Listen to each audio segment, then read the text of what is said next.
Hello students, देखो हम last lecture में एटॉमिक स्ट्रक्चर हम पढ़ रहे थे और एटॉमिक स्ट्रक्चर में हमने रदरफोर्ड मॉडल के बारे में बात की, बहुत सारी बातें की। एक बार मैं 2 मिनट में आपको समराइज़ कर देता हूं कि हमने लास्ट लेक्चर में किन किन बातों पे बात की थी, किन किन पॉइंट्स पर हमने कहा था। जैसे रदरफोर्ड मॉडल में मैंने कहा भी था कि पहली बार न्यूक्लियस शब्द का इस्तेमाल रदरफोर्ड साहब ने किया। रदरफोर्ड साहब ने कहा कि अल्फा पार्टिकल स्कैटरिंग एक्सपेरिमेंट के बेसिस पर उन्होंने कुछ कंक्लूजन्स ड्रॉ किए और कहा कि almost entire mass and complete charge of the atom is concentrated in A small centre. उन्हें बोला उस सेंटर को न्यूक्लियस। वो न्यूक्लियस ही है जो हैवीली डेंस है, जो अल्फा पार्टिकल जैसे पॉजिटिवली चार्ज डेंस पार्टिकल को डिफ्लेक्ट कर सकता है, deflecting away, not deflecting towards it. So it is a kind of repulsion. Repulsion का मतलब अल्फा पार्टिकल पॉजिटिवली चार्ज है तो nucleus should be positively charge. और कहा कि electrons are outside the nucleus in distributed in the large space, जिसके कारण से इलेक्ट्रॉन की डेंसिटी काफ़ी घट जाती है। इसलिए most of the space of atom को क्या बोल दिया हमने, खाली, वैकेंट। तो ये उनका मॉडल था जिसे सोलर सिस्टम से उन्होंने इक्विवेलेंट माना। सोलर सिस्टम में जैसे सन होता है तो sun is like nucleus and planets are revolving around the sun like electrons are revolving around the nucleus। ये कुछ पॉइंट्स थे, कुछ क्वेश्चन भी हमने सॉल्व किए। Distance of closest approach calculate की, उसी को बोला कि size of the nucleus should B of the order of the distance of closest approach. ये सब पॉइंट्स थे, बट ये मॉडल फेल हो गया। ये मॉडल फेल हो गया। फेल होने का कारण क्या था? तो लिखो फेलियर ऑफ रदरफोर्ड मॉडल। तो लिखो फेलियर ऑफ रदरफोर्ड मॉडल।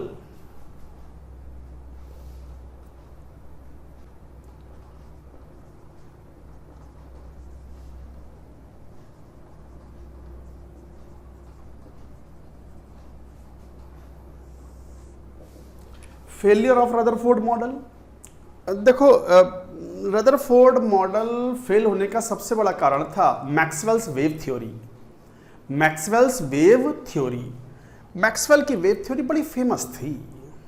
जिस समय पे ये एटॉमिक मॉडल्स पेश किए जा रहे थे, एटॉमिक मॉडल्स आ रहे थे, एक्सपेरिमेंट्स कंडक्ट हो रहे थे, रदरफोर्ड ने अपना मॉडल, न्यूक्लियर मॉडल पेश किया, तो उस समय मैक्सवेल बहुत ही रेस्पेक्टेड पर्सन माने जाते थे, क्योंकि उन्होंने इंटरफेरेंस एंड डाइफ्रैक्शन जैसी प्रॉपर्टीज ऑफ द वेव्स को बढ़िया से एक्सप्लेन किया हुआ था by his wave theory of light. तो मैक्सवेल्स की wave theory of light was quite famous. हालांकि क्या थी ये थ्योरी, वो थोड़ा सा हम ब्रीफ में बात करेंगे। हालांकि this is the topic of physics, physics वाले थोड़ी ज़्यादा बात करते हैं उस बारे में, बट हम भी थोड़ी सी तो बात करेंगे हमारे चैप्टर के लिए जो आवश्यक होगा। तो मैक्सवेल की थ्योरी बड़ी फेमस थी वेव्स के लिए।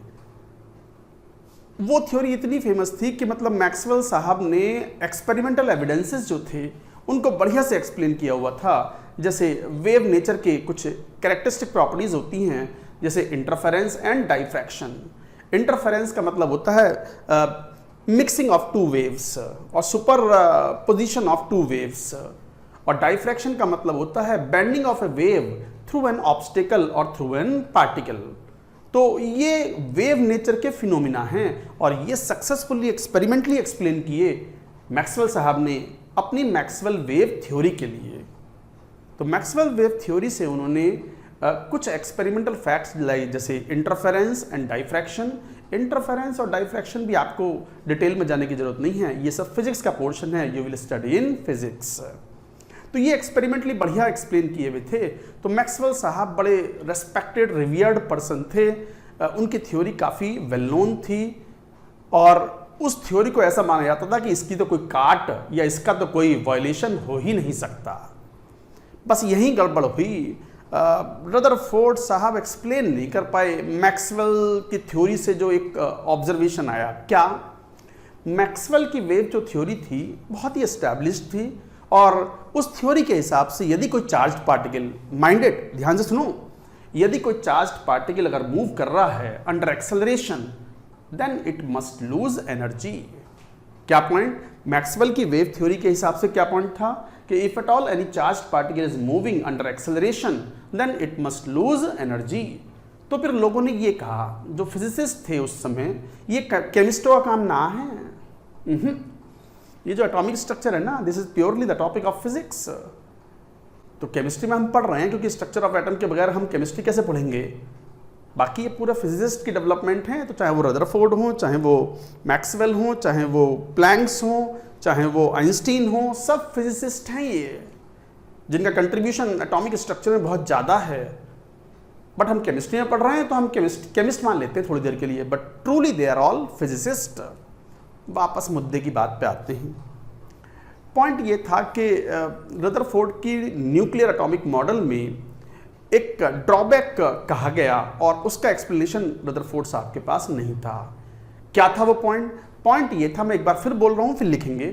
क्या पॉइंट था? पॉइंट ये था कि मैक्सवेल की वेव थ्योरी जो कि वेल एस्टैब्लिश्ड थी, उसके हिसाब से यदि कोई चार्ज्ड पार्टिकल मूव कर रहा है under acceleration, then it must lose energy.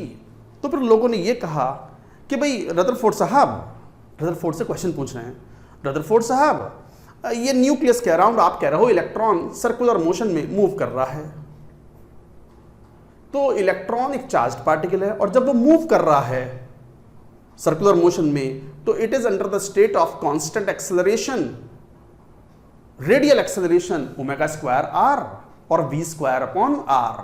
तो अगर ये एक्सेलरेशन है तो इसका मतलब it must lose energy and within no time it should fall inside the nucleus and the existence of the atom, how can you explain? Rutherford साहब के पास इसका कोई जवाब नहीं था। जरा लिख लें इस पॉइंट को, लिखो। तो first point, according to Maxwell's wave theory,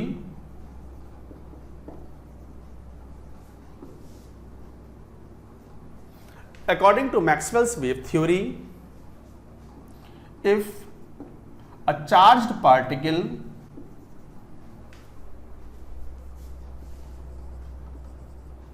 is moving under acceleration, then it must lose energy.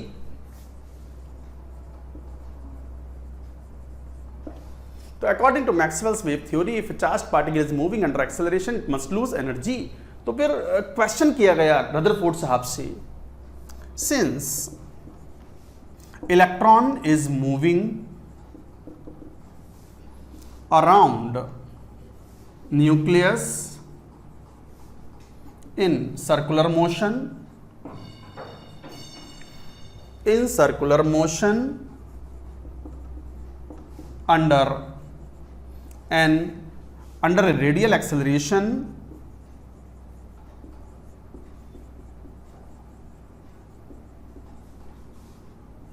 v square upon r और ओमेगा स्क्वायर r। नहीं, जरूरत नहीं है हमें पढ़ने की, ये फिजिक्स में पढ़ोगे आप। v is the velocity of electron, r is the radius of circular motion और omega is the angular velocity, omega square r। तो since electron is moving around nucleus in the circular motion under radial acceleration, it should lose energy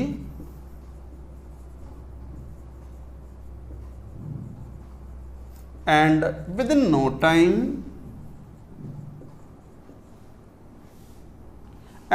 no time it should fall inside nucleus. But this does not happen.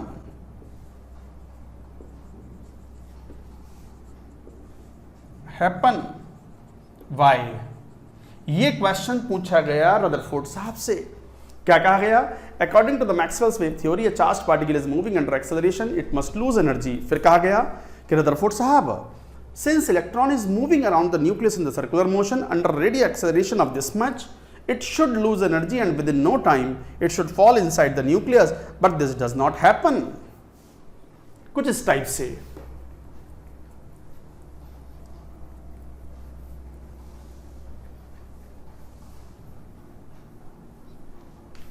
कुछ ऐसे। मान लो ये nucleus है, ये electron है, ये velocity v है,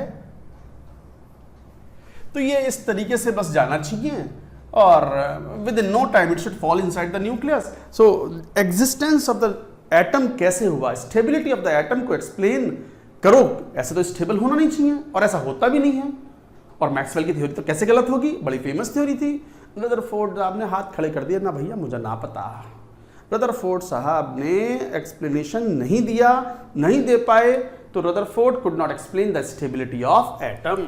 तो इसका मतलब क्या हुआ, इसके बाद लिखेंगे Rutherford could not explain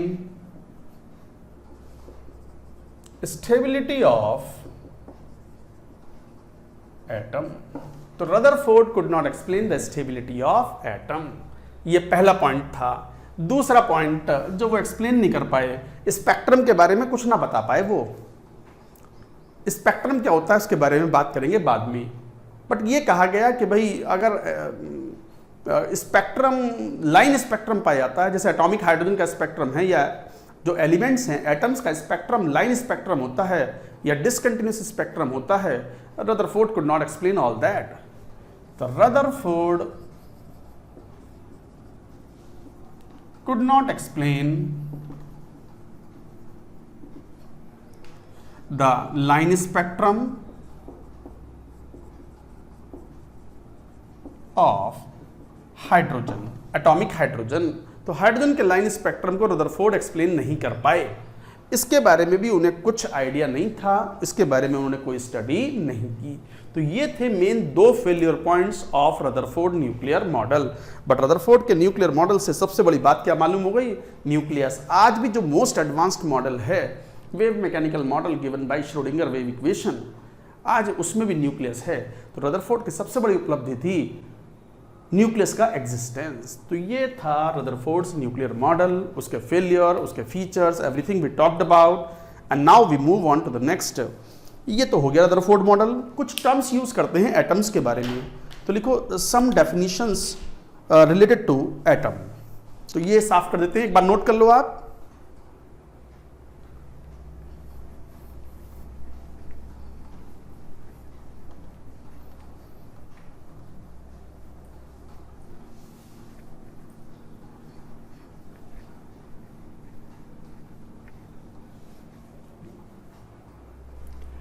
Some definitions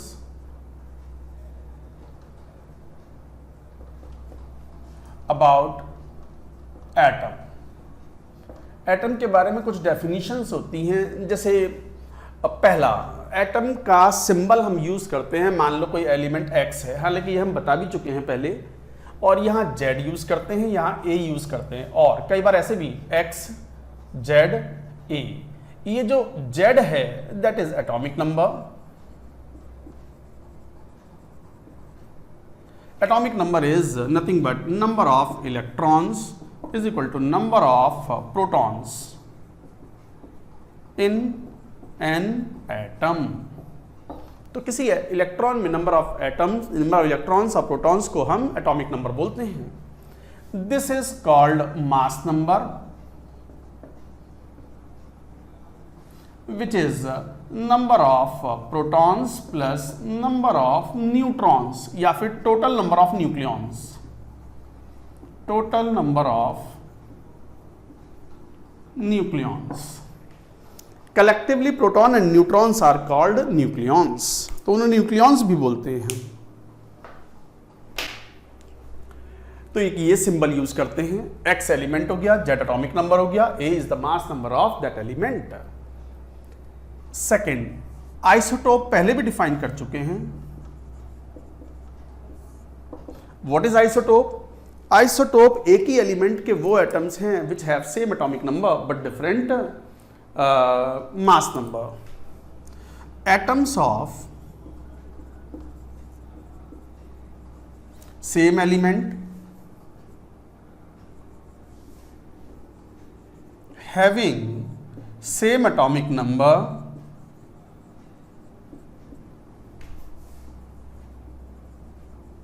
but different mass number।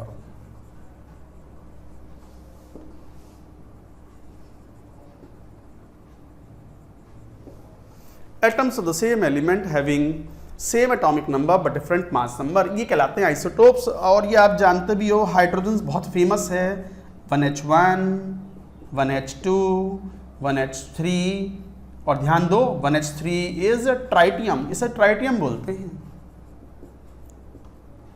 ये रेडियो एक्टिव है। This is tritium and this is radio active, this is called deuterium.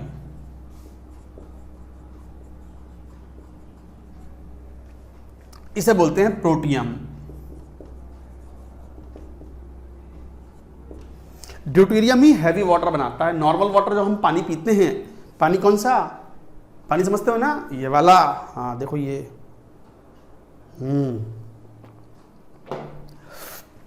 जो नॉर्मल पानी पीते हैं वो प्रोटियम का ऑक्साइड होता है, H2O। जो heavy water nuclear power plants वगैरह में यूज में आता है, that is D2O, and tritium is radio active element. तो ये ध्यान रखना है। और एग्जांपल्स लेते हैं इसके, कभी कभी इन डेफिनेशंस पे क्वेश्चंस आते हैं, थोड़ा ध्यान रखेंगे इनको।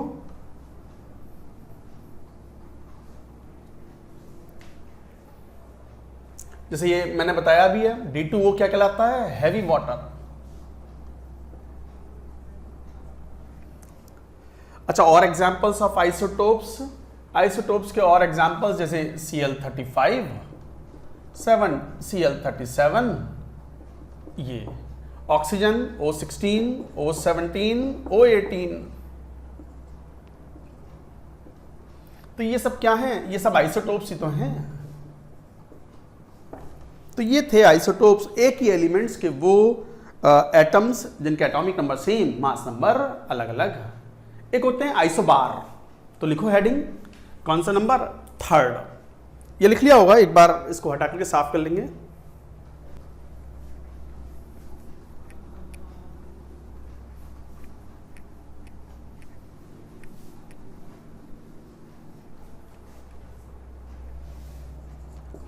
Isobar.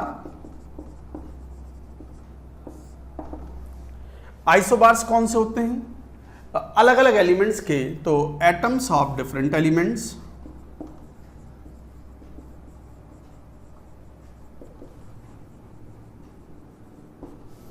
atoms of different elements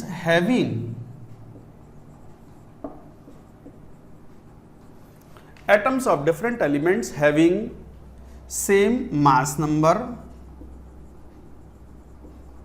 but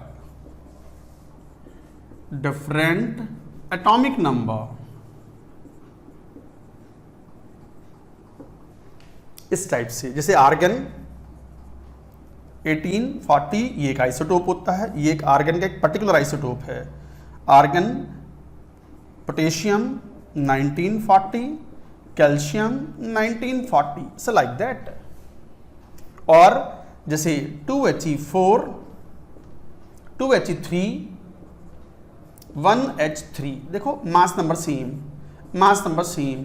तो ये सब क्या हो गए, दीज आर ऑल आइसोबार्स, ये कहलाते हैं आइसोबार्स। एक और डेफिनेशन होती है आइसोटोन्स। तो पहले इसको लिख लो यहां तक, मैं इसको हटा देता हूं। ये बहुत सिंपल डेफिनेशंस हैं, सब याद रखें।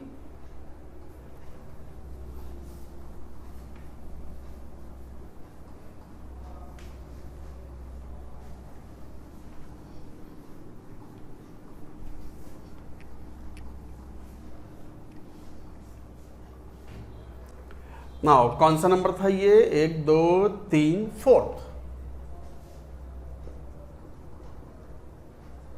आइसोटोन्स, आइसोटोन्स वो एटम्स हैं जिनमें नंबर ऑफ न्यूट्रॉन्स सेम हो, having same number of neutrons, having same number of neutrons. तो किसी एक तरीके से सेम नंबर ऑफ न्यूट्रॉन्स वालों को बोल रहे हैं आइसोटोन्स। जैसे 1H3, 2He4। जरा देखना, ये हाइड्रोजन का आइसोटोप है ट्राइटियम, और ये हीलियम का नॉर्मल आइसोटोप है 2He4। जरा देखना नंबर ऑफ न्यूट्रॉन्स कितने, तो नंबर ऑफ न्यूट्रॉन्स, अच्छा नंबर ऑफ न्यूट्रॉन्स क्या होते हैं, mass number minus atomic number, A minus Z होता है, कितना 3 माइनस 1 2, यहाँ कितना 4 माइनस 2 2, तो देखो सेम आ गए। तो नंबर ऑफ न्यूट्रॉन सेम है, तो क्या बन गई है आइसोटोन्स। तो isotones have same A minus Z value. तो isotones have same a minus z value. So like that you speak, like that you say, you remember the points like this. तो a minus z value same है isotones के लिए। Now moving to the fifth, हाँ ये बड़ा important, इस पे question पूछे भी जाते हैं। Iso electronic species.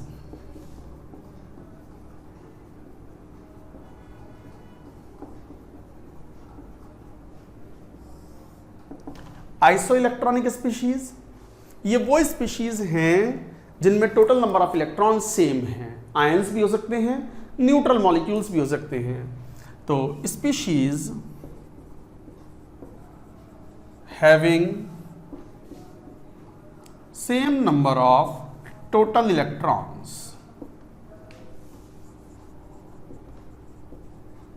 Species having the same number of total electrons is called और are called isoelectronic species. जरा देखियो तो, जैसे मान लो N2O एंड CO2, जरा देखना N2O में कितने इलेक्ट्रॉन्स, नाइट्रोजन में 7 इलेक्ट्रॉन होते हैं, तो 2 इंटू 7 प्लस 8। इसमें देखना कार्बन में 6 प्लस 2 इंटू 8 कितना हो गया, 7 दूनी 14 और 8 22 इलेक्ट्रॉन, और यहाँ 8 दूनी 16 और 6 22 इलेक्ट्रॉन इक्वल है ना। तो क्या कहलाएंगे दोनों आपस में, आइसो इलेक्ट्रॉनिक स्पीशीज। और एग्जांपल जैसे N2 एंड CO, N2 में 7 इंटू 2 14 इलेक्ट्रॉन्स, एंड CO के अंदर 6 एंड 8 कितना 14 इलेक्ट्रॉन्स। तो ये आपस में क्या हो गए, आइसो इलेक्ट्रॉनिक स्पीशीज। और एक एग्जांपल दे, जैसे N3 minus O2 minus F minus, सब क्या है ये आइसो इलेक्ट्रॉनिक। देख लो नाइट्रोजन पे 7 इलेक्ट्रॉन होते हैं और 3 नेगेटिव चार्ज और आ गया, तो कितने 10, 8 and 2 10, 9 and 1 10, total 10 electrons in these ions. तो ये तीनों आयंस क्या हो गए आपस में, आइसो इलेक्ट्रॉनिक आयंस और iso electronic species. I hope the point is clear. तो ये थी डेफिनेशन आइसो इलेक्ट्रॉनिक स्पीशीज की। नाउ मूविंग फर्दर, एक और डेफिनेशन बहुत कॉमनली टर्म है, IIT JEE एडवांस में क्वेश्चन आया हुआ है उसके ऊपर, वो था आइसोडायाफर्स।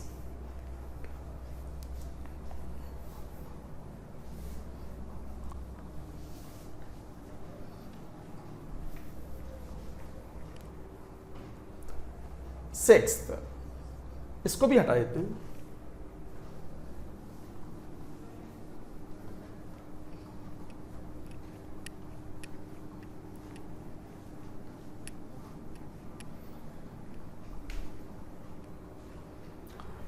आइसोडायाफर्स, isodiaphers, iso mean same. Iso में तुम देख रहे होंगे isotope, isotone, isobar, iso mean same. Isodiaphers, diaper नहीं, ये वो बच्चे नहीं है जिनके डायपर सेम हो ना, आइसोडायाफर्स, आइसोडायाफर्स वो होते हैं जिनमें न्यूट्रॉन और जो प्रोटॉन का डिफरेंस है दैट इज सेम। तो न्यूट्रॉन एंड प्रोटॉन का जो डिफरेंस है वो सेम हो, दैट इज कॉल्ड आइसोडायाफर्स। तो atoms which have same a minus 2z value or same difference in neutron and proton.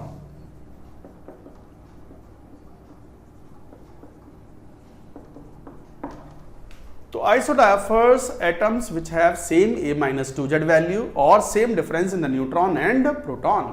Neutron क्या होते हैं, न्यूट्रॉन की संख्या होती है, अभी भी बताया था मैंने, a minus z। न्यूट्रॉन्स क्या होते हैं, a minus z, और प्रोटॉन कितने होते हैं, वो z के बराबर होते हैं। तो इन दोनों का डिफरेंस क्या हो गया, a माइनस 2z। और इसका ये क्वेश्चन बहुत कॉमन है, ये IIT में पूछा हुआ भी है। ये क्या था, जैसे यूरेनियम 23592 एंड थोरियम 23190, ये दोनों आपस में क्या हैं, आइसोडायाफर्स। These are आइसोडायाफर्स। कैसे, कहने से नहीं, प्रूव कर लो, कौन सी बड़ी बात है। जरा यहां देखना, a माइनस 2z की वैल्यू कितनी है, a 235 माइनस 2 इंटू 92, तो 235 माइनस 9 184, तो कितना हो गया, 20 50 51। जरा यहां देखना, a minus 2z is equal to what, करो calculation. a mass number 231 minus 2 into 90 180 51 ही आ गया। देखो सेम है, तो ये दोनों आपस में क्या कहलाएंगे, आइसोडायाफर्स। तो याद रखें, आइसोडायाफर्स जो होते हैं उनमें a माइनस 2z की वैल्यू सेम होती है। हो गई मेन डेफिनेशंस। एक आखिरी डेफिनेशन और लिखो जो बहुत कम यूज होती है, आइसोस्टार्स। पहले लिख लो इसको, मैं हटा देता हूं फिर।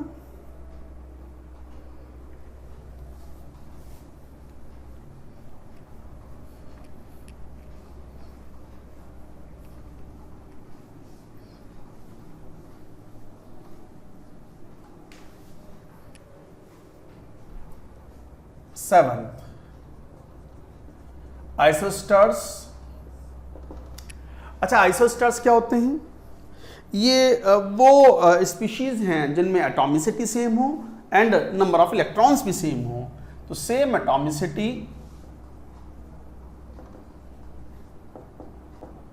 And same number of total electrons.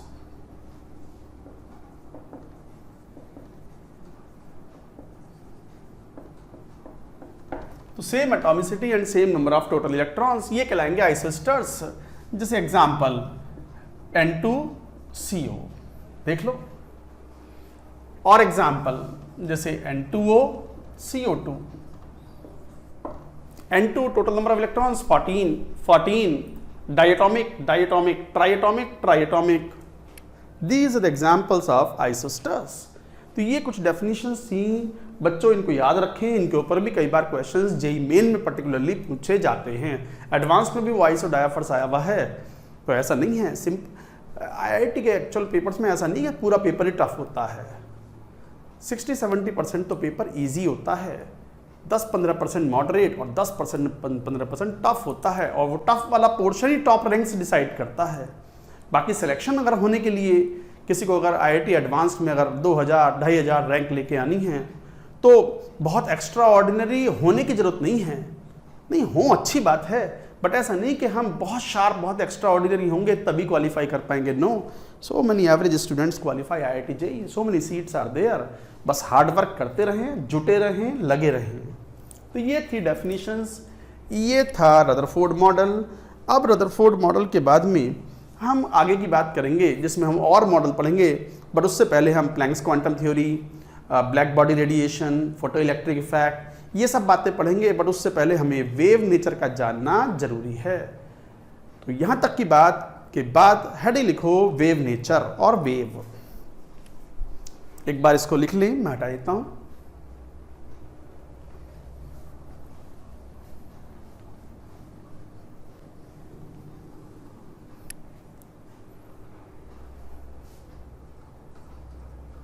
Wave, अब वेव तो कई टाइप की होती हैं। साउंड वेव्स होती हैं, मैं बोल रहा हूँ, मेरी आवाज़ मान लो ये कैमरा रिकॉर्ड कर रहा है, तो ये मेरी आवाज़ वहाँ तक पहुँची ना, तो आई हैव ट्रांसफर्ड एनर्जी। तो wave is nothing but the energy, a means of transporting energy from one place to another in a medium और without a medium, without the actual transportation of medium. तो क्या परिभाषा है? It is a means of transferring energy in a medium without medium.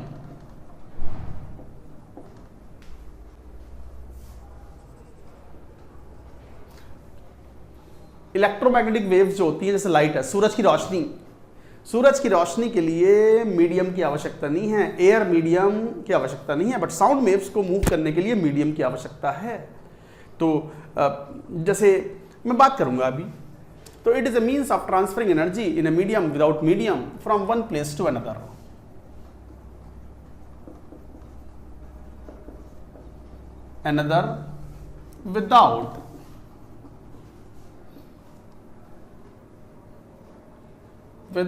without the actual transfer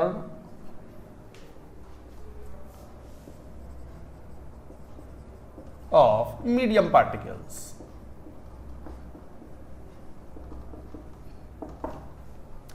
So it is a means of transferring energy in a medium or without medium from one place to another without the actual transfer of the medium particles. अगर medium use हो रहा है तो wave nature तो बहुत type की होती हैं। It is a kind of oscillations that propagate and transfers energy. तो wave is an oscillation which transfers energy.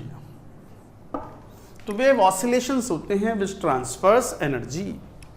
अब जैसे साउंड वेव, जैसे मैंने कहा, मैंने बोला तो मेरी एनर्जी खर्च हुई and that sound energy is transported from this place, जहां मैं खड़ा हूं वहां से लेकर के, मान लो ये कैमरा है, कैमरे से रिकॉर्ड हुआ तो वहां तक पहुंची इस एयर मीडियम में। तो साउंड वेव्स के लिए air medium is needed, but waves के मूवमेंट के लिए मीडियम चाहिए भी और नहीं भी चाहिए। जैसे साउंड वेव्स के लिए मीडियम चाहिए, बट जो लाइट आती है, सूरज की रोशनी आती है, इलेक्ट्रोमैग्नेटिक रेडिएशंस बोलते हैं उनको, उनके लिए मीडियम की आवश्यकता नहीं होती। मीडियम में भी प्रोपेगेट कर सकते हैं, विदाउट मीडियम ऑल्सो। सूरज से रोशनी आ रही है, in between vacuum is there is no medium, but still it propagates, but still it moves. तो वेव नेचर कई तरह का होता है। जैसे साउंड वेव्स मैंने कहा, सूरज की ये ट्यूबलाइट की रोशनी आ रही है, ये लाइट वेव्स हैं, ये लाइट है, visible light. This is also another wave motion. Sound wave is another wave motion. रस्सी को एक एंड को दीवार से बांध दो, दूसरा एंड ये लो और उसको जर्क करो ऐसे, तो वो एक वेव मोशन बनाता हुआ चलता है। रस्सी के अंदर एक वेव मोशन आ जाएगा, तो that is also another wave motion. और तो और, मान लो कोई पानी है, पॉन्ड है, वो पानी में ऊपर से एक पत्थर लो और उस पत्थर को ड्रॉप कर दो। तो पत्थर को ड्रॉप करोगे तो जहां वो ड्रॉप करेगा उसके अराउंड कॉन्सेंट्रिक वेव्स बन जाएंगी, और वो कॉन्सेंट्रिक वेव्स बाहर की तरफ मूव करती हैं। ऑब्वियसली पत्थर की एनर्जी है पोटेंशियल एनर्जी, पत्थर पानी में गया, पोटेंशियल एनर्जी लॉस्ट हो गई, and that energy can not be destroyed और can not be created, so that energy is converted into the concentric wave energy.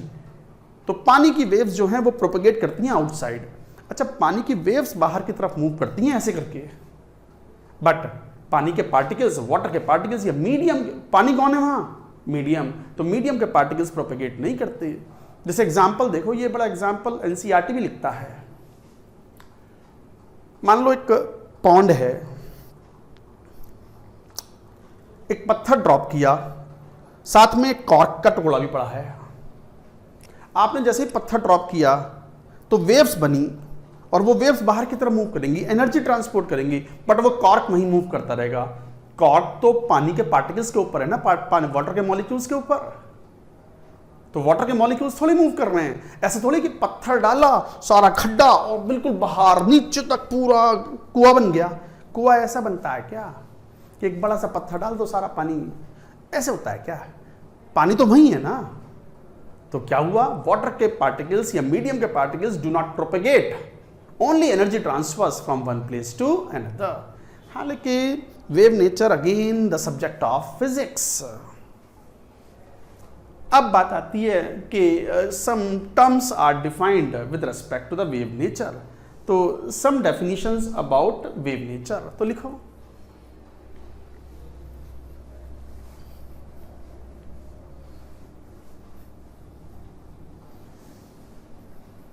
हाँ, ये वाला पॉइंट लिख लो, that no medium is required for propagation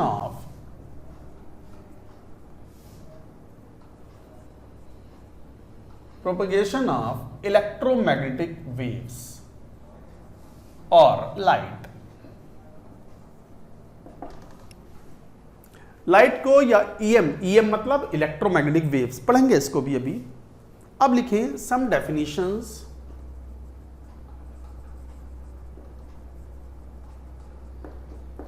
डेफिनिशंस about wave nature. Some definitions about the wave nature.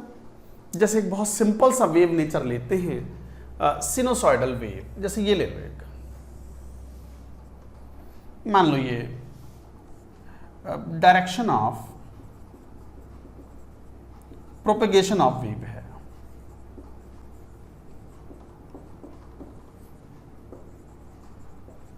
Direction of propagation मतलब बढ़ना, propagate करना, बढ़ना। तो direction of propagation of wave है, और ये एक सिंपल, मोस्ट सिंपल वेव है, सिनोसॉइडल वेव, लाइक दैट।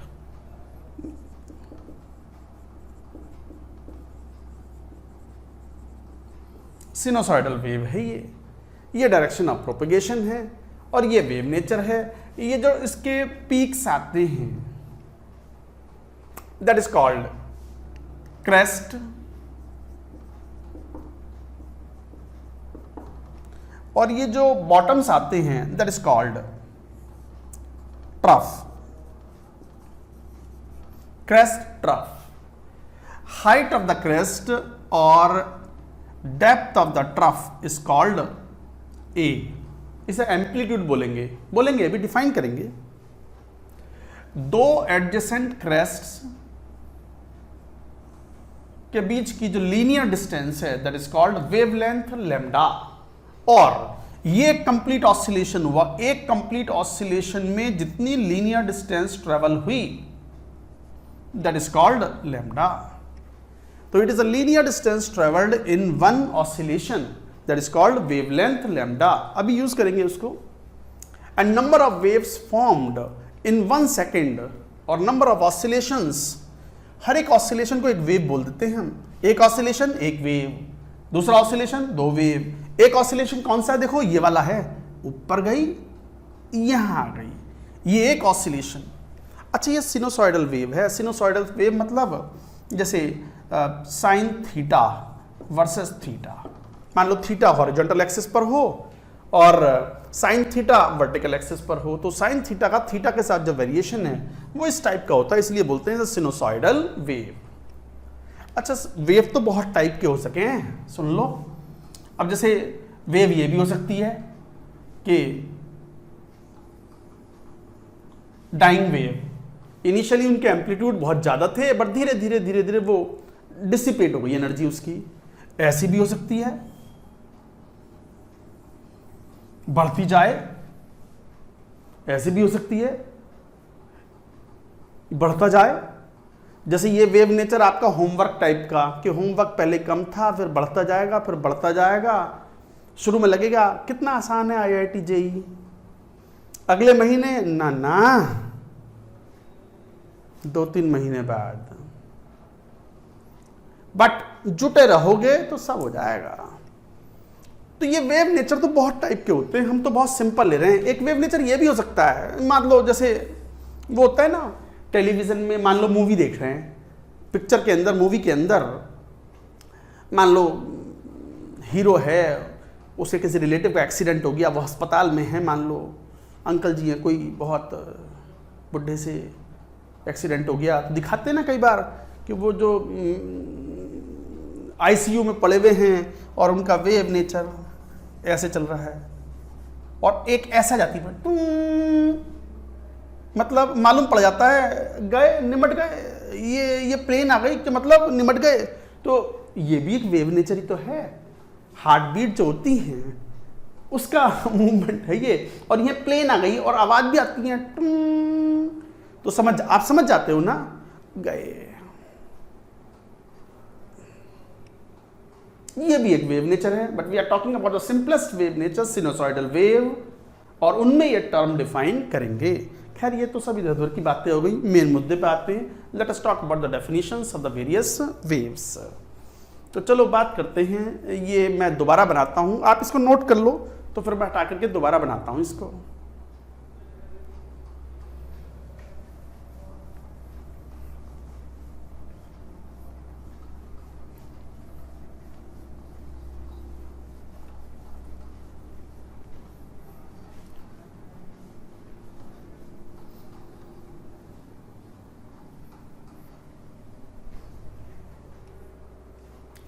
जैसे सिनुसॉइडल वेव में दोबारा बना देता हूं, it is like this,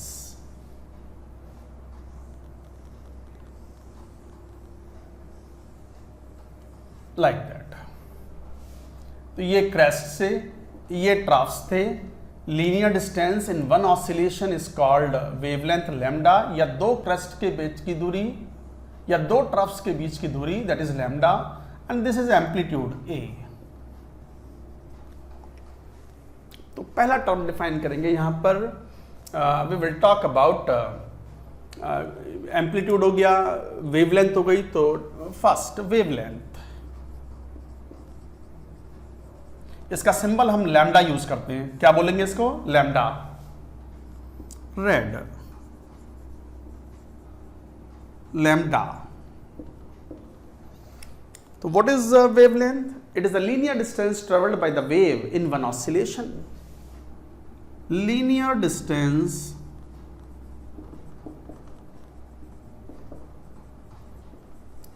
traveled by wave in one complete oscillation, one complete oscillation। तो वन कंप्लीट ऑसिलेशन में जितनी लीनियर डिस्टेंस ट्रेवल्ड होगी, दैट इज कॉल्ड वेवलेंथ, या फिर इसको दूसरे शब्दों में क्या कहें, दो कंसेक्यूटिव ट्राफ्स या दो कंसेक्यूटिव क्रेस्ट के बीच की लीनियर डिस्टेंस, और linear distance between two consecutive crests और troughs।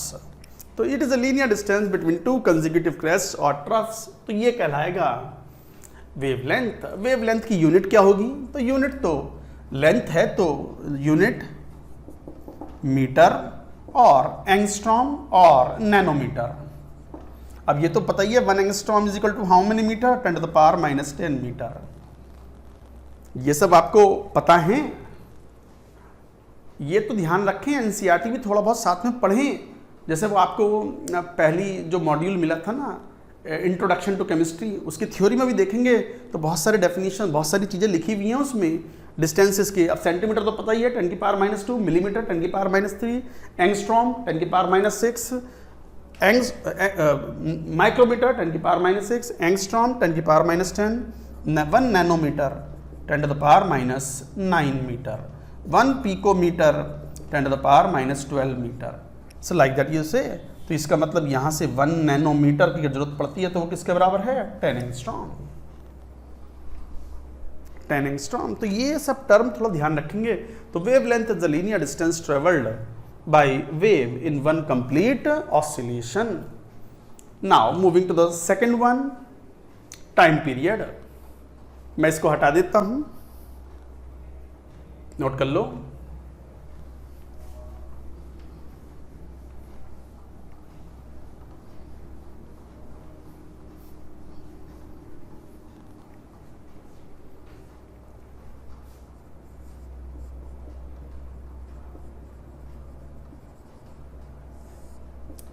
टाइम पीरियड टी, अरे वेव मूव कर रही है तो कुछ तो समय लगेगा इसको एक कंप्लीट ऑसिलेशन में। तो वन कंप्लीट ऑसिलेशन में जितना समय ट्रेवल करने में लगेगा, that is called time period.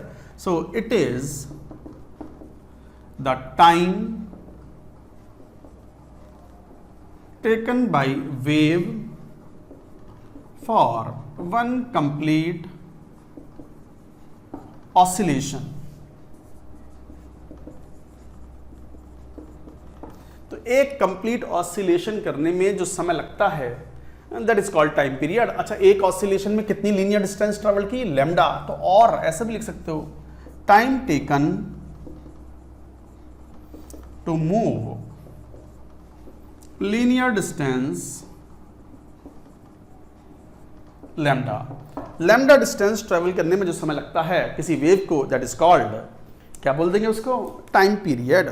तो एक ऑसिलेशन में लगने वाला समय टाइम पीरियड। अगर मान लो वेव की वेलोसिटी पर पता हो तो वी कैन से कि velocity of the wave v is equal to distance travelled lambda upon t, और t is equal to v upon lambda, lambda upon v,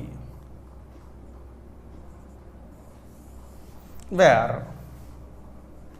v is the velocity of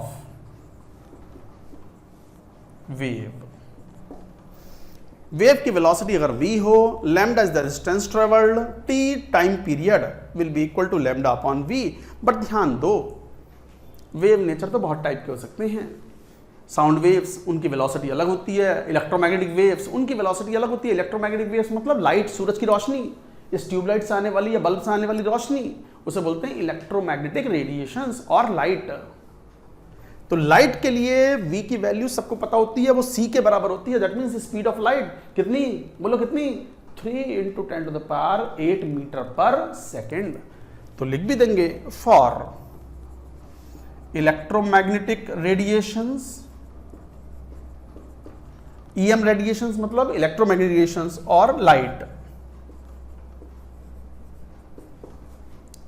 speed of light पता है 3 × 10⁻, इसको c बोल देंगे, is equal to c which is equal to 3 × 10⁸ metre per second. तो c is equal to 3 × 10⁸ पर second. इसको अगर मैं यहां लेके जाऊं तो जरा देखना, तो हम कह सकते हैं यहां पर कि t is equal to lambda upon c। तो इस तरीके से भी हम बोल सकते हैं लैम्डा अपॉन c, और c की वैल्यू तो कांस्टेंट है, वेयर अभी बताए, याद कर लो, 3 × 10⁸ मीटर पर सेकेंड। तो ये हुआ time period. Now moving to the next term. Next term define करेंगे फ्रीक्वेंसी। तो पहले यहां तक की बात लिख लो, फिर मैं हटा देता हूं।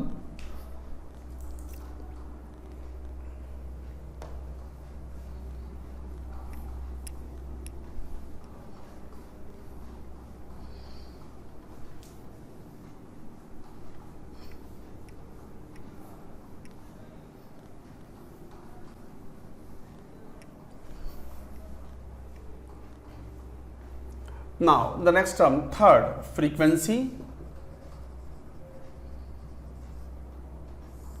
सिंबल यूज करते हैं nu. It is read as NU, nu. क्या पढ़ेंगे, न्यू। न्यू मतलब ऐसा, ऐसा, इस टाइप का। सीख जाओगे आप, NCERT एक बार देखो, वहां भी सिंबल बना हुआ है। तो फ्रीक्वेंसी ऑफ लाइट और फ्रीक्वेंसी ऑफ वेव के लिए हम सिंबल यूज कर रहे हैं न्यू।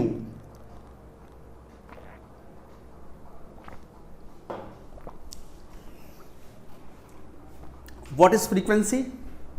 ये एक ऑसिलेशन कंप्लीट हुआ, इसमें लगने वाले समय को टाइम पीरियड बोल दिया। तो एक सेकंड में जितने ऑसिलेशंस कंप्लीट होंगे, मान लो बहुत तेज वेव मूव कर रही है, तो जितने number of oscillations completed by the wave in 1 second is called frequency. तो it is the number of oscillations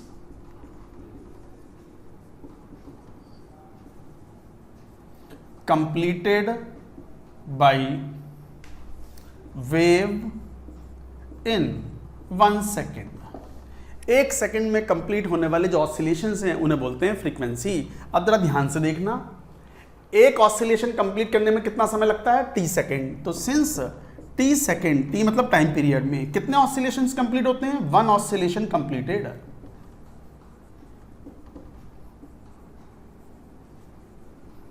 unitary method लगा रहे हैं, यूनिटरी मेथड। t सेकंड में मतलब टाइम पीरियड में, टाइम पीरियड तो होता ही वो है कि t पीरियड में 1 ऑसिलेशन कंप्लीट हुआ। तो फिर 1 सेकंड में कितने ऑसिलेशंस कंप्लीट होंगे? 1/t, और यही तो है कौन? फ्रीक्वेंसी। तो frequency is nothing but the reciprocal of time period, और टाइम पीरियड की वैल्यू पता थी, तो आपको पता है t का फॉर्मूला क्या था? तो v is the velocity of the wave, क्या था? Distance travelled lambda upon t, तो t की वैल्यू क्या थी? लैम्डा अपॉन v, और यहां से साफ दिखता है frequency is equal to 1/t, तो 1/t का मतलब v upon lambda. Frequency is equal to v upon lambda, but for light के लिए क्या बोलोगे? लाइट के लिए आप v क्या बन जाता है? c, speed of light. So frequency is equal to c upon lambda, where c तो पता है 3 × 10⁸ मीटर पर सेकेंड। तो एक बात जरा ध्यान से सुन लो, फ्रीक्वेंसी ऑफ द लाइट और इलेक्ट्रोमैग्नेटिक रेडिएशन, साउंड की बात नहीं कर रहे हैं, साउंड वेव की बात नहीं कर रहे हैं, लाइट की बात कर रहे हैं, इलेक्ट्रोमैग्नेटिक रेडिएशंस की। तो frequency of the light is equal to c, एक कांस्टेंट है, अपॉन लैम्डा। तो एक तरीके से nu is inversely proportional to lambda. Lambda ज्यादा होगा लाइट का तो वेवलेंथ कम होगी, और लैम्डा कम होगा तो उल्टा, लैम्डा ज्यादा होगा तो फ्रीक्वेंसी कम होगी, और लैम्डा कम होगा तो फ्रीक्वेंसी ज्यादा होगी। तो आप एक बात ध्यान रख लो, हमारा जो हम साउंड वेव ना पढ़ने वाले हैं, हम इस चैप्टर में हमारे लिए इलेक्ट्रोमैग्नेटिक रेडिएशन ही इंपॉर्टेंट हैं। तो कहने का मतलब ये है कि अगर वेवलेंथ पता है लाइट की तो बस यूं मान लो फ्रीक्वेंसी तो पता ही है, क्योंकि c अपॉन लैम्डा ही तो है। तो this is very important expression. तो nu is equal to c upon lambda, c हमेशा पता है 3 × 10⁸ मीटर पर सेकेंड। तो ये था frequency. Next is wave number. पहले नोट कर लो, फिर मैं हटा करके बात करता हूं। वेव नंबर, अब ये भी हटा दो।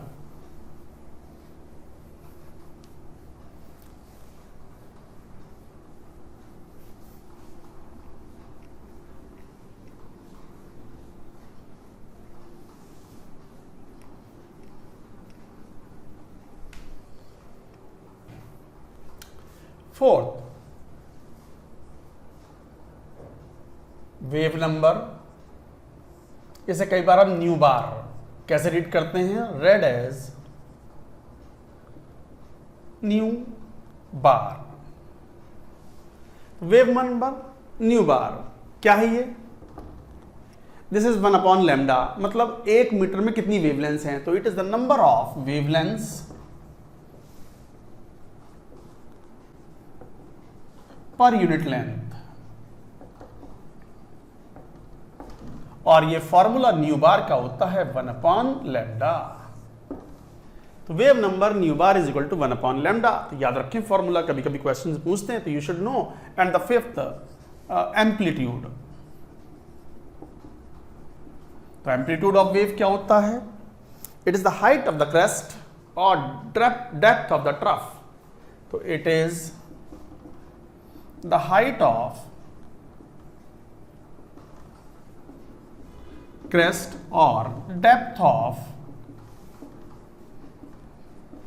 trough। किसी वेव नेचर में हाइट ऑफ द क्रेस्ट और depth of the trough that is called amplitude. इसका सिंबल ए यूज करते हैं। अभी हमने सिनोसॉइडल वेव बनाई थी, उसमें सिंबल शो भी किया था ए, हाइट ऑफ द क्रेस्ट और डेप्थ ऑफ द ट्रफ। अब देखो ये तो वेव नेचर हुआ, जनरल डेफिनेशन हैं वेव की, बट मैंने पहले भी कहा था which kind of wave nature is important for us. For us important is electromagnetic waves. तो हेडिंग लिखो इलेक्ट्रोमैग्नेटिक वेव्स और इलेक्ट्रोमैग्नेटिक रेडिएशन। तो लिखो इलेक्ट्रोमैग्नेटिक वेव्स, ये हटा लो पहले, एक बार लिख लो, मैं हटा देता हूं इस सबको, ये जनरल डेफिनेशंस हो गई।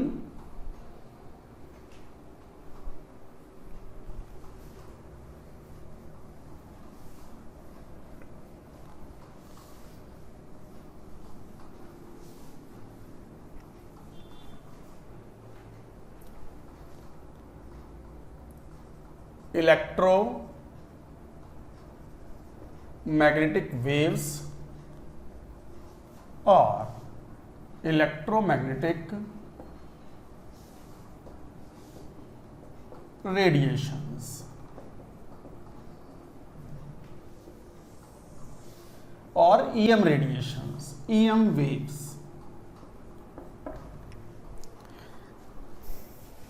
जो लाइट आ रही है वो यही है, बट जो लाइट हमारे पास आ रही है सूरज से या मान लो इन ट्यूब लाइट से, इसे बोलते हैं विजिबल लाइट, क्योंकि दिखती है ना ये हमारी आंखों को।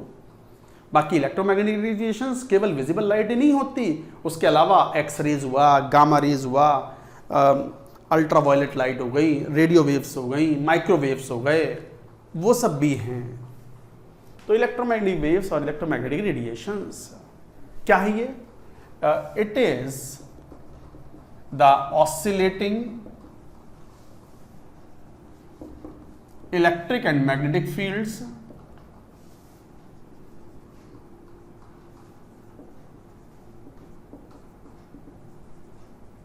it is the oscillating electric and magnetic fields, both fields perpendicular to each other,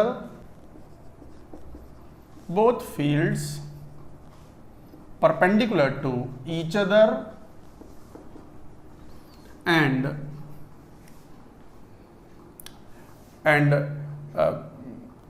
propagation is perpendicular to both electric and magnetic field and perpendicular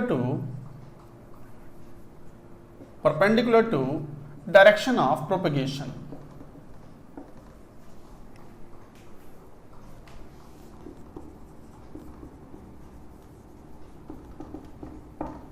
देखो क्या बात कर रहे हैं, इलेक्ट्रोमैग्नेटिक वेव्स और electromagnetic radiations. It is the oscillating electric and magnetic fields, both fields perpendicular to each other and perpendicular to the direction of propagation. दो field components हैं, electric field and magnetic field, दोनों perpendicular आपस में, और साथ में जो wave का मूवमेंट है, प्रोपगेशन है, जो डायरेक्शन ऑफ मूवमेंट है, that is perpendicular to both electric and magnetic field.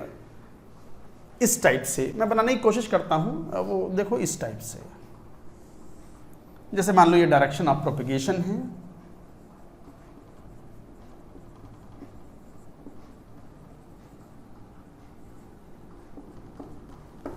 direction of propagation of the wave,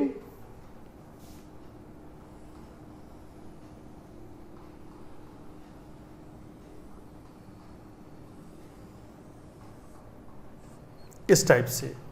मान लो एक फील्ड कंपोनेंट तो ये हो गया, तो दूसरा फील्ड कंपोनेंट देखो इस टाइप का होगा,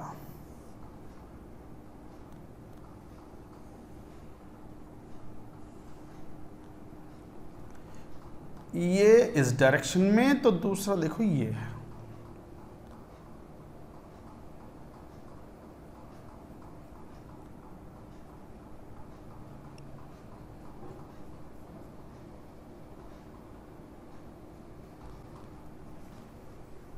ये इस टाइप से।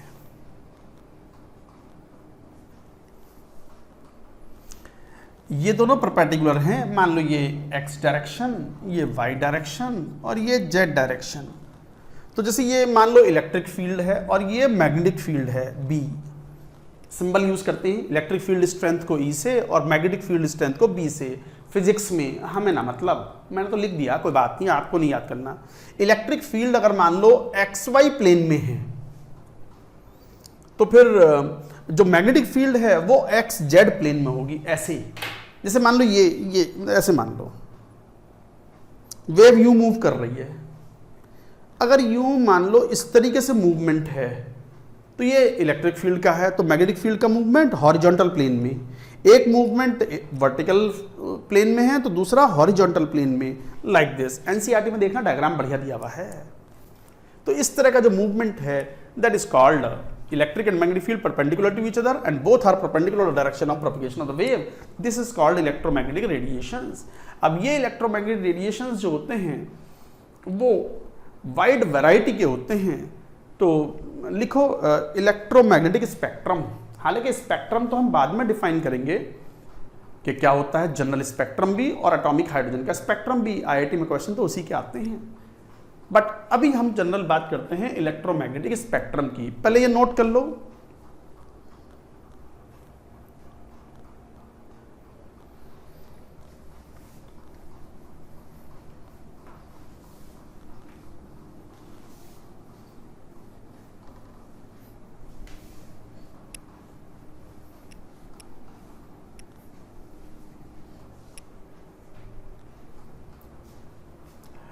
इलेक्ट्रोमैग्नेटिक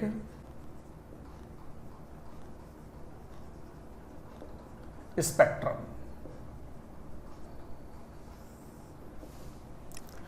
क्या है इलेक्ट्रोमैग्नेटिक स्पेक्ट्रम? इलेक्ट्रोमैग्नेटिक स्पेक्ट्रम मतलब स्पेक्ट्रम का जनरल मीनिंग होता है कि consisting of all the waves of different wavelengths in the increasing order of the wavelength or decreasing order of the wavelength. So collection of waves in increasing or decreasing order of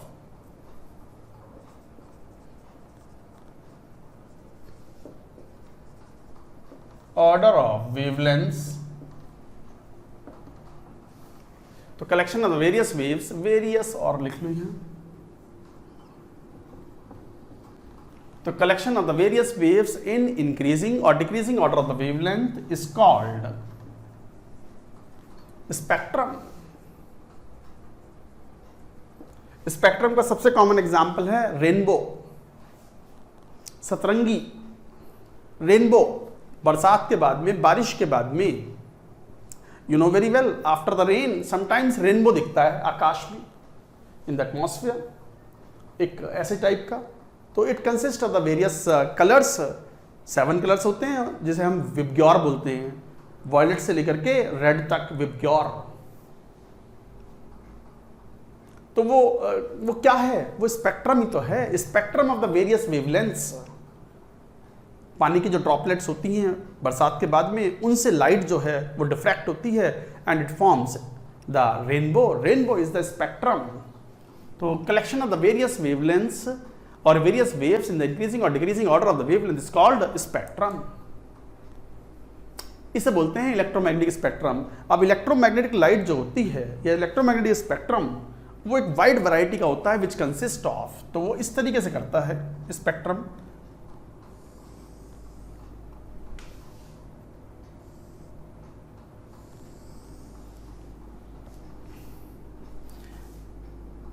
ये radio waves, this is microwaves. थोड़ा बड़ा बनाते हैं, थोड़ा सा बड़ा बनाता हूं मैं ताकि आपको पूरी बात में लिख सकूं।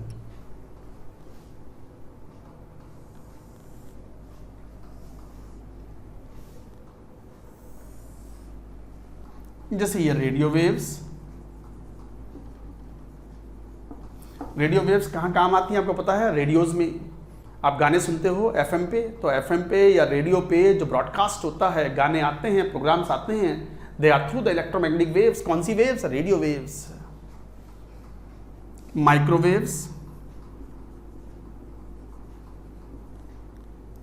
माइक्रोवेव ओवन्स होते हैं ना जिसमें खाना पकाते हैं, पिज्जा बनता है, तो माइक्रोवेव बोल देते हैं उसको। माइक्रोवेव ओवन है वो, कॉन्सेप्ट वही है। इट प्रोड्यूसेस और uses the microwaves and that is used to heat up the food, cook करने में काम आता है। And then comes infrared, IR, infrared, and this is visible light, visible region or visible light. Then comes UV rays, X-rays and gamma rays, like that. तो radio waves, microwaves, infrared region of light, infrared, visible region, ultraviolet, x rays, gamma rays, सब electromagnetic spectrum ही है ये। And this is the एक तरीके से जो order है। अच्छा, विजिबल लाइट जो है इसको अगर हम थोड़ा सा एक्सपैंड करके देखें तो this consist of the 7 colours which is called VIBGYOR. अच्छा, ये बढ़ता हुआ क्रम है, इंक्रीजिंग वेवलेंथ,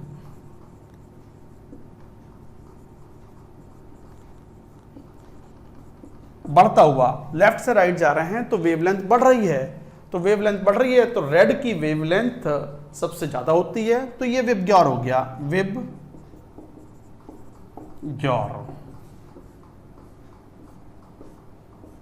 इस टाइप से। This is visible light, visible light. तो विजिबल लाइट जो हमारी ह्यूमंस की आंखों को दिखती हैं वो ये लाइट है जिसकी रेंज होती है, इसकी रेंज होती है ऑफ द वेवलेंथ 4000 एंगस्ट्रॉम, याद भी रखनी है, टू 7500 एंगस्ट्रॉम, ये रेड के लिए, and this is for violet, this is for violet.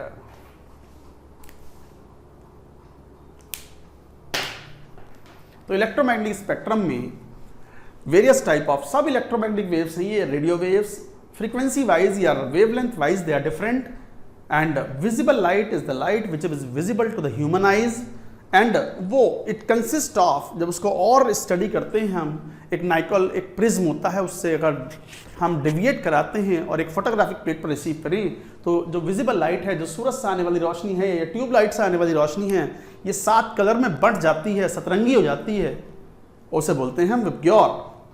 Violet से लेकर के रेड तक, रेड वाले की वेवलेंथ हाईएस्ट होती है और वॉयलेट वाले की वेवलेंथ 4000 से लेकर के 7000, इसका मतलब range of the wavelength of the visible region is what, याद रखना है 4000 angstrom to 7500। 4000 is towards violet, 7500 is towards red. तो इस तरीके से डिफाइन करते हैं। अच्छा, रेडियो वेव्स की वेवलेंथ बहुत हाई होती है, मीटर्स में होती है, ये कुछ एंगस्ट्रॉम्स में है, ये जाओगे तो बहुत ही कम वैल्यू होती है, 10 to the power -3, 10 to the power -4। X-rays की वेवलेंथ होती है 2 एंगस्ट्रॉम, 3 एंगस्ट्रॉम, 10 एंगस्ट्रॉम, 8 एंगस्ट्रॉम, और ये तो 10 to the power -2 angstrom, 10 to the power -3 angstrom. So these waves have very high frequency और वेरी लो वेवलेंथ। तो वेरी हाई फ्रीक्वेंसी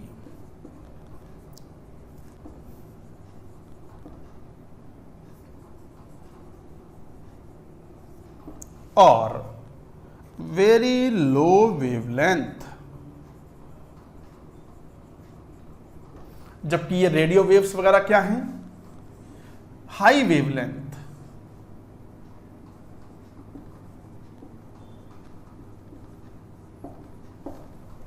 तो सभी स्टूडेंट्स याद रखें, विजिबल पोर्शन की लाइट 4000 एंगस्ट्रॉम से 7500 एंगस्ट्रॉम होती है। 7500 जो है वो towards red end violet end की तरफ है 4000 एंगस्ट्रॉम। तो ये था electromagnetic spectrum. All the electromagnetic waves, चाहे वो गामा रेज हो, एक्स रेज हो, रेडियो वेव्स हो, आईआर हो, विजिबल रीजन हो, सब कुछ all move with the constant speed, that is speed of light 3 × 10⁸ metre per second in vacuum. लिख लो इस बात को भी, हालांकि ये बात हम फिर लिखेंगे इन मैक्सवेल्स वेव थ्योरी में, बट एक बात ये नोट कर लो पहले पूरी बात, और एक आध क्वेश्चन भी सॉल्व करेंगे इसके ऊपर, नोट कर लें।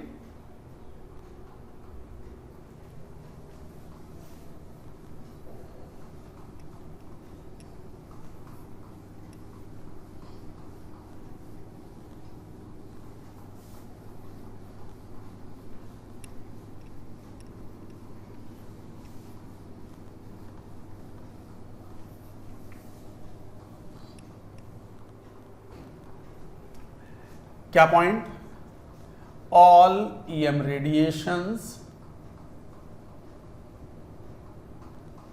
चाहे वो रेडियो वेव्स हो, चाहे वो विजिबल लाइट हो, चाहे वो एक्स रेज हो, एटसेट्रा, मूव, मार्कर सही नहीं है, ये दूसरा देते हैं, move with same speed 3 × 10⁸ metre per second in vacuum. तो स्पीड ऑफ लाइट सबकी सेम होती है, तो ये ध्यान रखेंगे। मान लो एक क्वेश्चन आपसे कह दिया जाए, पूछ लिया जाए, मान लो क्वेश्चन ऐसा हो कि range of wavelength of visible light is 4000 angstrom to 7500 angstrom. Find, तो range of wavelength of the visible light is 4000 angstrom to 7500। Find range of frequency.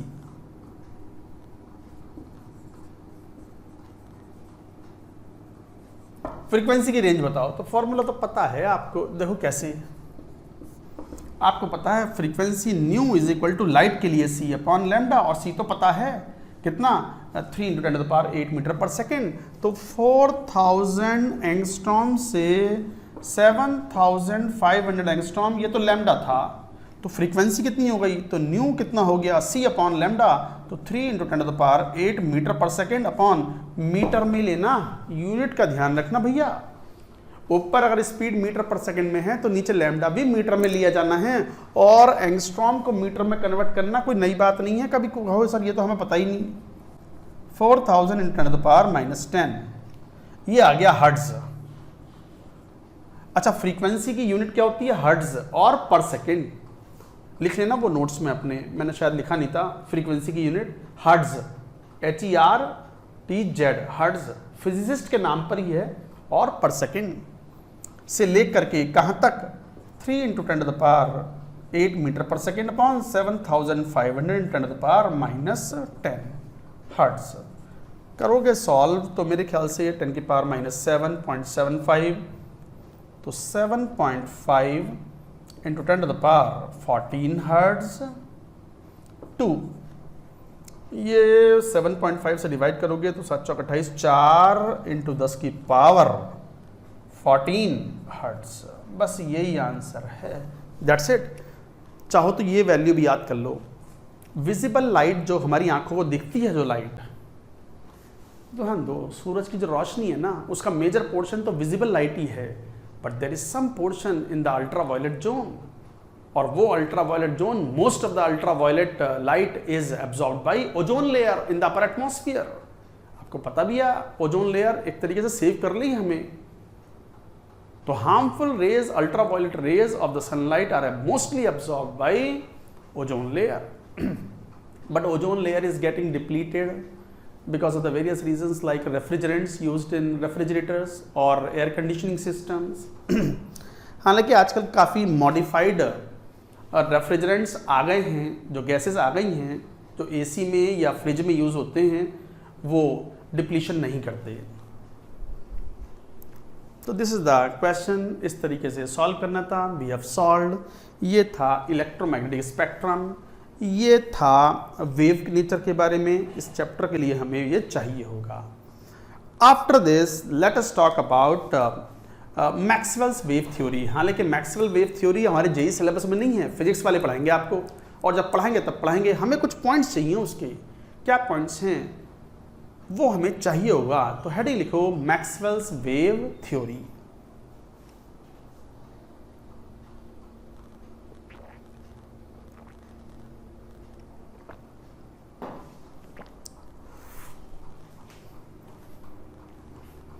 इसको हटा देते हैं।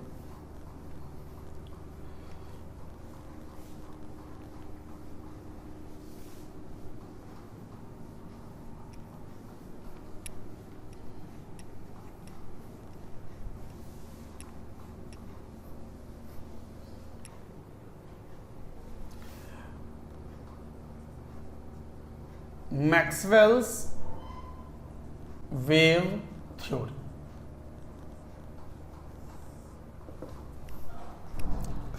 मैक्सवेल्स वेव थ्योरी,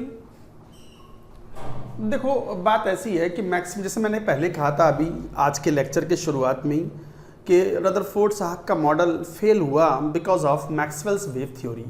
मैक्सवेल्स की वेव थ्योरी बहुत famous थी क्योंकि वो एक्सपेरिमेंटल जो फैक्ट्स थे, जैसे इंटरफेरेंस एंड डाइफ्रैक्शन, जो कि वेव नेचर को एक्सप्लेन करते हैं, उनको बढ़िया से एक्सपेरिमेंटली उन्होंने वेरीफाई किया bye the wave nature.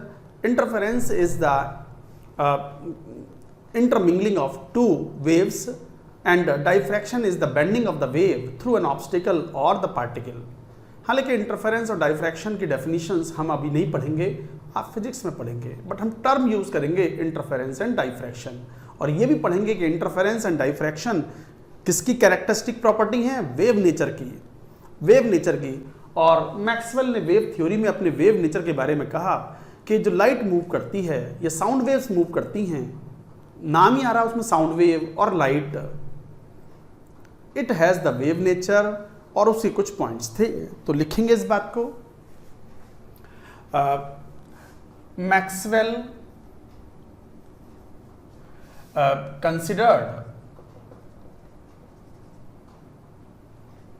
sound waves, electromagnetic waves as wave and explained. तो Maxwell considered sound waves, electromagnetic waves as wave having wave nature.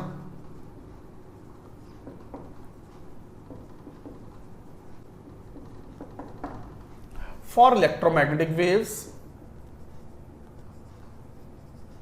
क्या पॉइंट्स थे इनकी थ्योरी के? Consist of oscillating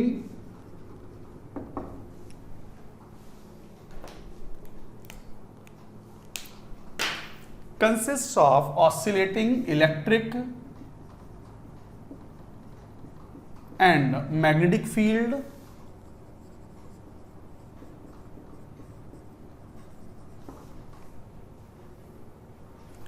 perpendicular to each other and perpendicular to direction of propagation। हालांकि ये परिभाषा हम लिख चुके हैं, डायरेक्शन ऑफ प्रोपेगेशन, प्रोपेगेशन। तो पहला पॉइंट इनकी थ्योरी का यही था। अब हम इलेक्ट्रोमैग्नेटिक वेव्स की बात कर रहे हैं। इन्होंने वेव नेचर मानते हुए consist of oscillating electric and magnetic field perpendicular to each other and perpendicular direction of propagation. All waves, all EM waves, जिसमें for example X-rays, visible light, infrared et cetera move with 3 into 10 to the power 8 meter per second in vacuum। कि सभी electromagnetic wave same speed से move करती हैं in vacuum. Third,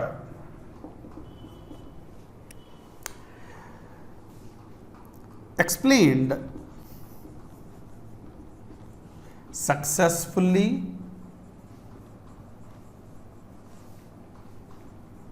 the experimental phenomena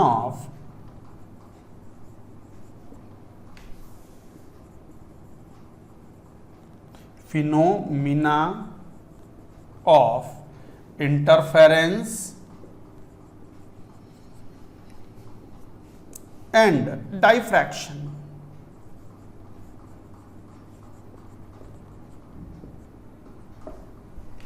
तो explained successfully the experimental phenomena of interference and diffraction considering the wave nature.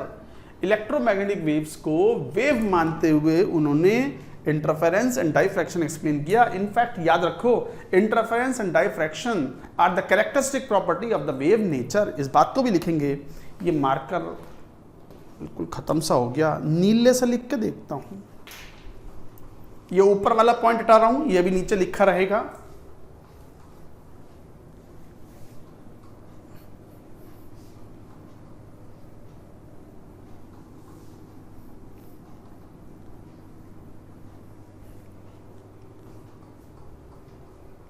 तो explain successfully the experimental phenomena of interference and diffraction. In fact,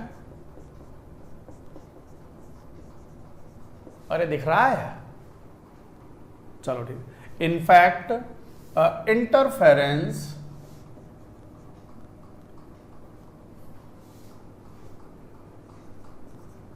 and diffraction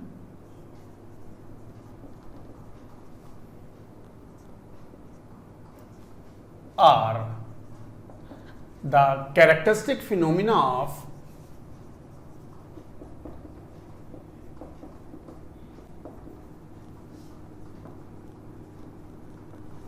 of wave nature. Wave nature की characteristic properties हैं interference and diffraction, और ये इन्होंने successfully explain किया, तभी तो कहा कि इलेक्ट्रोमैग्नेटिक जो रेडिएशंस हैं वो वेव है। वेव नेचर को एक्सप्लेन करते हुए, तो वेव नेचर को एक्सप्लेन किया through interference, experimentally and diffraction. तो ये इनके मेन पॉइंट्स थे। अच्छा, और क्या पॉइंट था? फोर्थ,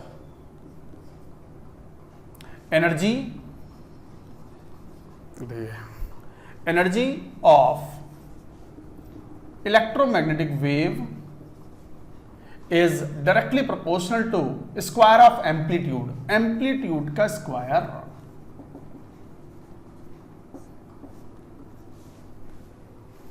तो energy of the electromagnetic wave is directly proportional to the amplitude square. तो उन्होंने कहा कि energy of the electromagnetic wave is directly proportional to the amplitude square of amplitude. ये उनका पॉइंट था, हालांकि बिल्कुल इससे डिफरेंट था।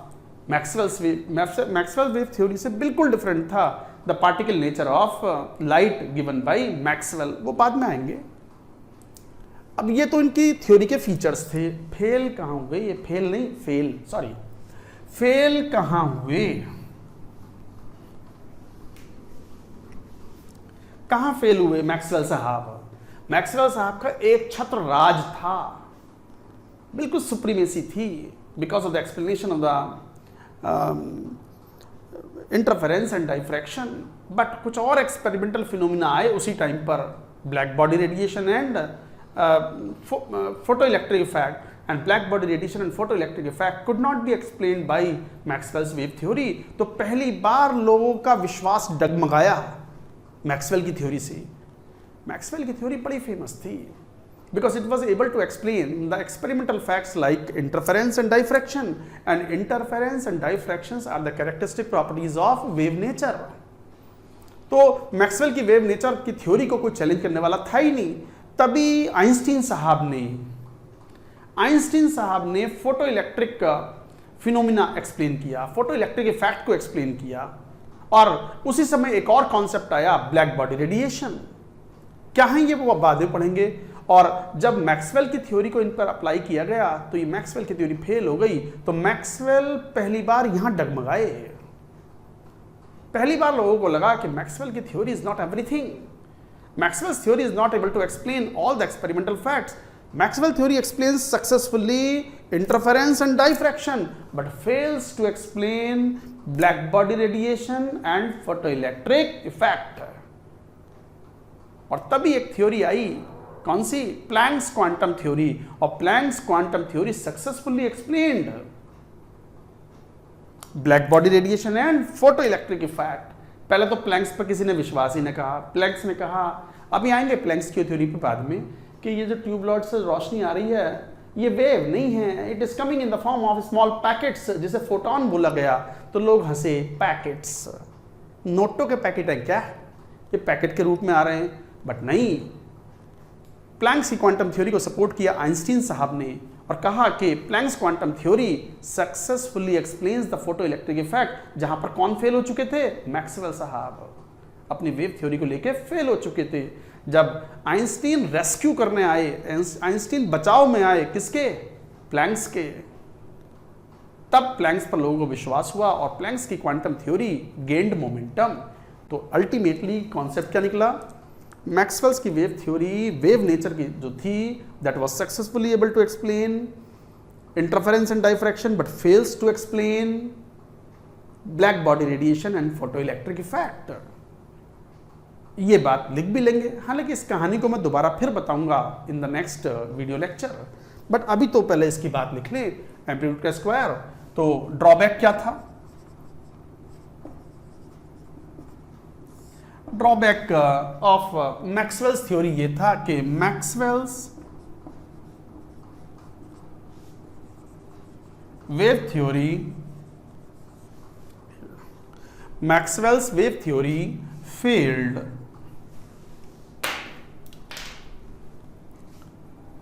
failed to explain black body radiation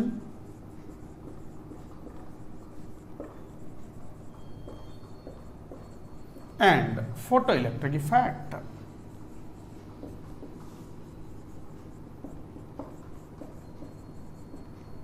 तो photoelectric effect and black body radiations, Maxwell साहब की थ्योरी फेल हो गई। तो ये थे कुछ points about the Maxwell's wave theory. Maxwell's wave theory हमारे ऐसा डायरेक्टली जेईई के सिलेबस में नहीं होती, बट थोड़ा सा आपको आइडिया देना जरूरी है ताकि हम प्लैंक्स की क्वांटम थ्योरी को इसके कॉन्टेक्स्ट में समझ पाएं। I hope you understand the concept. तो आज बस हम यहीं तक बात करेंगे। अगला हेडिंग ही हमारा क्या होगा, Planck's quantum theory, that we will take up in the next video lecture. That's it for now.